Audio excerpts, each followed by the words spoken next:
සුබ දවසක් සියලු දෙනාටම. ඉතින් අද අපි මේ වීඩියෝ එකෙන් පෙන්වන්න යන්නේ අම්පාර ප්‍රදේශයේ තියෙන උණු වතුර උල්පතක් සම්බන්ධව. ඉතින් මේ ගැන අපිට කිව්වේ ප්‍රවීණ විද්‍යා ගණිත ගුරු ලක්ෂ්මන් සර්.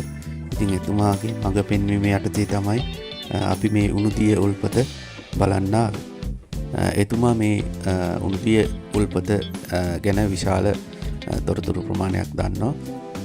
ඉතින් එතුමා අපිට පෙන්වුවා ඒකෙන් කොහොමද වතුර එන්නේ, ඒකේ විද්‍යාත්මක පැතිකඩ මොකක්ද, ඒ දේවල් සම්බන්ධව අපිට කිව්වා.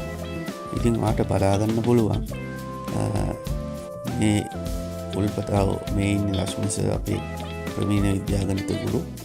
ඉතින් ඔයාට බලා ගන්න පුළුවන් මේ උණුදිය උල්පතේ බලන්න බටේ පුද්ගලලා තියෙන එහාට වතුර යන්නේ. ඒ කියන්නේ ඒ තරම් වතුර එනවා. යට ඉඳලා වතුර ගොඩක් එළියට එනවා. ඒ වගේම අනිත් පැත්තෙන් බඩයක් ගහලා තිනවා වගා කටයුතු වලට ගන්න. ඉතින් මේක තියෙන්නේ අම්පාර කිව්ලේගම කියන ගමේ.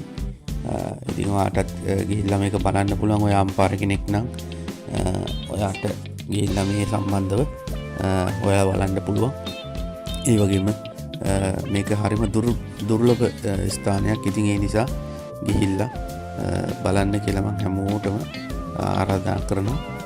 මොකද උණුදිය උල්පත් බලන්න අම්පාරෙන් පිට යන්න ඕනේ. ඉතින් අම්පාරෙම තියෙන එකක් ඔයාට බලා ගන්න පුළුවන් මේ හරහා. ඉතින් බලන්න වායු බුබුලු එනවා යට ඉඳලා උඩට.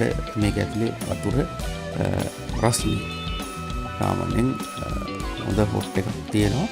ඉතින් ඔබට පේනවා වායු බුබුලු උඩට එනවා. මේ බලලා ඔයාලගේ කමෙන්ට්ස් ටිකක් අපිට දාන්න. ඉතින් හැමදාම වගේ කියන්නේ අපේ channel එක subscribe කරලා නැත්නම් දැන්ම subscribe කරන්න. ඊට අපිට තියෙන bell icon එක click කරලා all දාලා තියාගන්න. මේ වගේ දුර්ලභ වීඩියෝ අපි ඉදිරියට ගෙනවා. ඔබට සුබ දවසක්.